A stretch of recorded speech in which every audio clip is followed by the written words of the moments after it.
first chapter in James Gunn's DCU is titled Gods and Monsters, and fittingly, the first entry in this chapter is all about monsters. Creature Commandos features Rick Flag Sr. leading a squad of incarcerated monsters on a mission to protect the Princess of Rostovik. James Gunn has previously tackled the subject of redeeming villains, but now he's asked the audience to feel for characters slightly worse than just villains, or supposedly worse. These monsters don't have a family or homes. They have nothing. They are completely alone and worthless. How could you write a narrative around a group of characters with nothing left? The question is fascinating. That question is not answered in Creature Commandos, and unfortunately the show wastes a wonderfully insightful premise. What we have now is about as worthless as the characters on screen. It's a slang term for a butthole. Rick Flag Sr. is essentially replacing Rick Flag Jr. as our leader archetype. However, this time, we have a beaten-down old soldier leading a mission he is well aware he may not survive.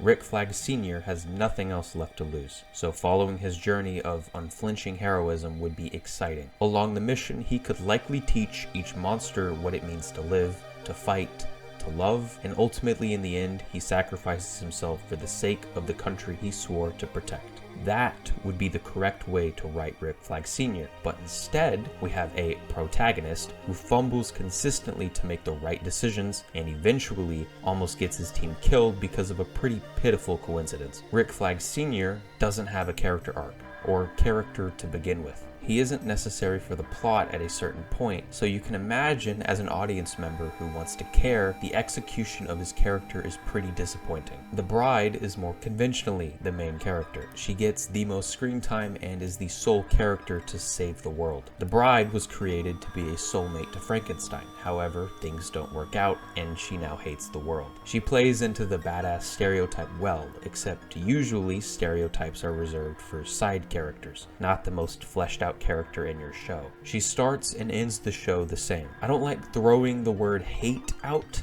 but yeah, the bride is dislikable to a strong degree. She has no redeeming qualities. She's rude to everyone, and her sole reason for her anger is Frankenstein killing her incest father.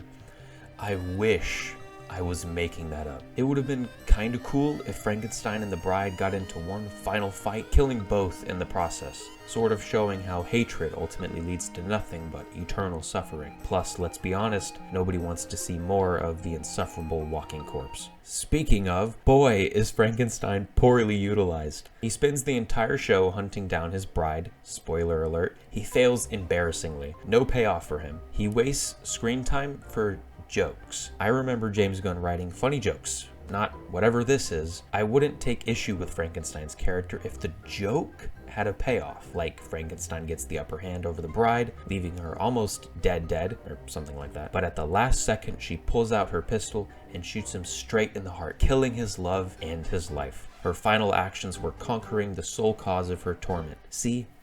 That's not difficult to write. The rest of the team doesn't fare well to benefit the narrative much at all, mostly delegated to background filler. G.I. Robot, I guess, was the most well-written character, given that he dies before he overstays his welcome. G.I. Robot is a joke character similar to Weasel, who unfortunately stays well past his welcome. The show introduces a subplot, although I can hardly call it a subplot, as it only appears briefly in one episode, about how Weasel did not kill a bunch of children, as stated in The Suicide Squad from 2021. And yes, apparently, that's canon, maybe. Probably. However, that subplot is quickly made irrelevant as the show immediately shows us Weasel's backstory to prove his innocence to the audience. No more mystery, just a waste of intrigue. Also, Weasel is just kind of annoying. Dr. Phosphorus has an interesting backstory, but his character doesn't add any depth to the show. He's not a joke character or a relevant person in the plot. He just kind of exists. I sort of like his soft side, showcased in episode 6, but that piece of nuance was only put in because that episode was when we learned his backstory. Maybe Dr. Phosphorus could have been utilized more in other episodes to strengthen his character. And then there's Nina.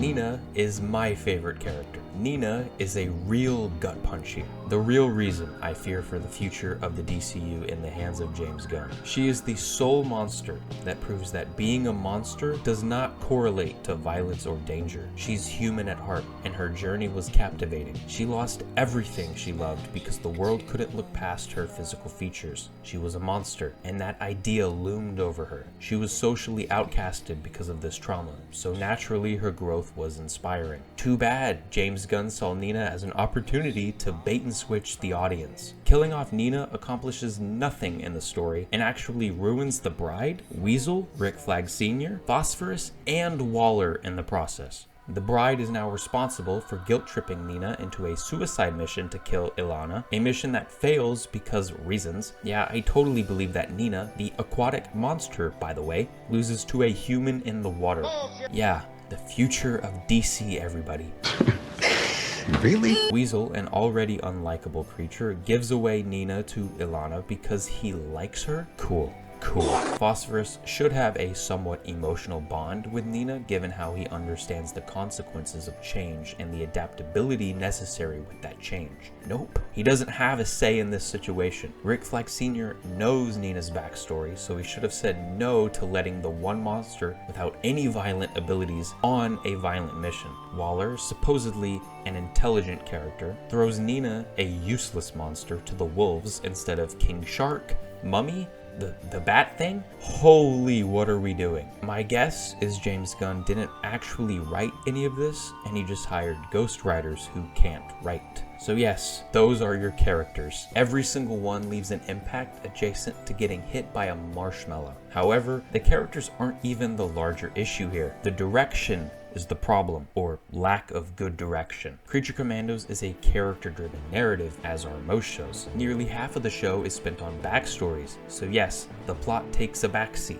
Most character-driven narratives focus on a singular character, maybe two. Breaking Bad, Walter White, Jesse Pinkman. The Sopranos, Tony Soprano. Mad Men, Don Draper. Twin Peaks, Dale Cooper. If we're talking animated shows, Adventure Time, Finn and Jake, Gravity Falls, Dipper and Mabel, One Piece, Luffy. There are so many examples of this formula working. You have your main characters, and then you have some supporting ones that serve a supporting role until elaborated on in the future. Take The Bear. Carmi is the main character, with Sydney being the second lead. Everybody else is supporting in Season 1, but Season 2 elaborates on Richie, and Season 3 elaborates on Tina and Sugar. My point is that Creature Commandos doesn't have a lead nor a character to focus on. Everybody just kind of exists. This is a team. They need to do a thing. Without characters to be your backbone, the plot rises to the front.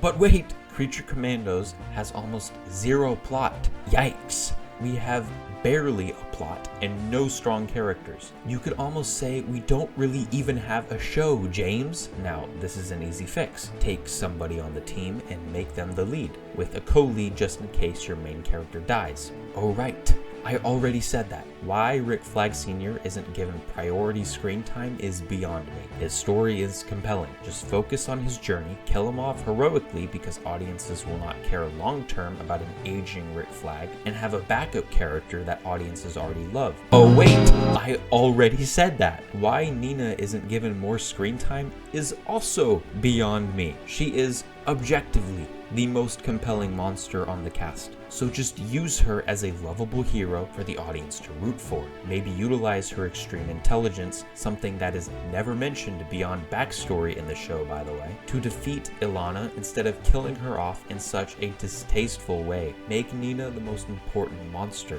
That way, when Flag dies, Nina becomes the new captain of the Creature Commandos because of her heroism. Without a proper lead, I don't care about anyone. I can't care because we don't spend enough time with any of them. Backstories do not replace character development. You can't solely draw emotion out of a traumatic backstory. I care about the characters in The Bear because Carmi cares about them. I care about his journey, so everybody supporting him becomes important to the audience. And you know what? Some shows have main characters you don't care about. Breaking Bad has an unlikable lead, but Jesse? Everybody loves Jesse, so he balances out the show. That's why co-leads are important. For every time Carmi yells or makes a fool of himself, you have Sydney to calm the tension. For every time Walter does something terrible terrible, Jesse does something less bad. If Rick Flag Sr. and Nina were the core of Creature Commandos, the show would have been 10 times better. And even if they weren't, just write better characters. It's not rocket science. Based on this show,